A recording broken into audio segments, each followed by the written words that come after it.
Pour notre vie et pour notre service, pour notre ministère et notre vocation céleste, il y a à notre disposition, en union avec Christ, des ressources célestes inépuisables et incorruptibles. Ceci est le grand secret de la force. C'est une grande chose et une source de force considérable d'atteindre la position de Christ en sa qualité d'homme. Une position dans laquelle nous découvrons disponibles des ressources célestes illimitées. Je pense que nous en arrivons là progressivement et non d'un seul coup. Nous y parvenons uniquement par le chemin de la discipline. D'une discipline qui vise à nous conduire dans une totale dépendance, mais qui ne crée pas en nous le vide ou la démolition comme un but en soi. C'est plutôt une discipline accompagnée de cette grâce de Dieu, cette grâce si tendre qui fait abonder sa plénitude une fois que nous sommes vidés. Il y a aussi bien un côté positif que négatif.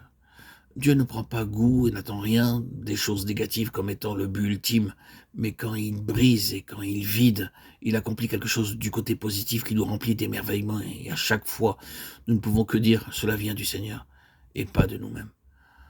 Par ce chemin de discipline, nous sommes progressivement amenés à voir qu'il existe des ressources célestes qui dépassent de loin toutes les possibilités humaines.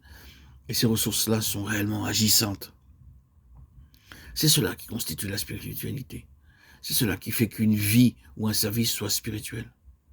C'est puiser dans les ressources célestes, vivant la vie comme si elle découlait du ciel. Voilà la vraie spiritualité. C'est cela qui fait que la vie et la marche soient spirituelles. Les ressources ne sont pas puisées dans le moi ou dans le monde. Elles viennent tout entières d'en haut. Le gouvernement n'est pas celui de l'homme d'ici-bas ou du monde, mais celui qui vient d'en haut. Tout vient si absolument d'en haut, et pas du tout de l'homme. Que la vie et l'œuvre revêtent un caractère entièrement spirituel. Certaines personnes semblent imaginer que la spiritualité est quelque chose de mystique ou de mythique, que la spiritualité est aux antipodes de la réalité, une sorte d'état d'esprit. Non, frères et sœurs, bien-aimés.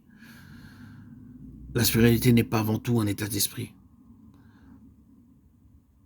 Il nous arrive de dire qu'en telle ou telle occasion, il règne un esprit calme et céleste, et l'on peut parfois éprouver ce genre d'impression comme un fruit de la spiritualité. Mais cette dernière n'est pas une chose nébuleuse, mythique ou abstraite. La spiritualité est la chose la plus pratique.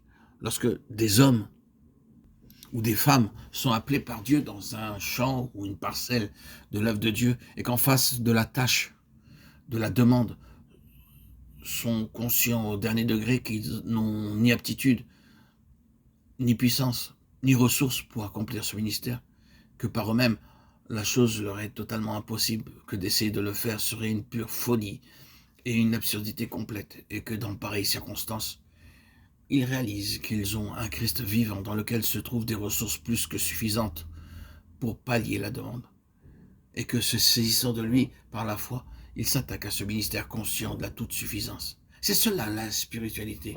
Ceci est pratique, éminemment pratique, et les effets prouvent que la chose est pratique.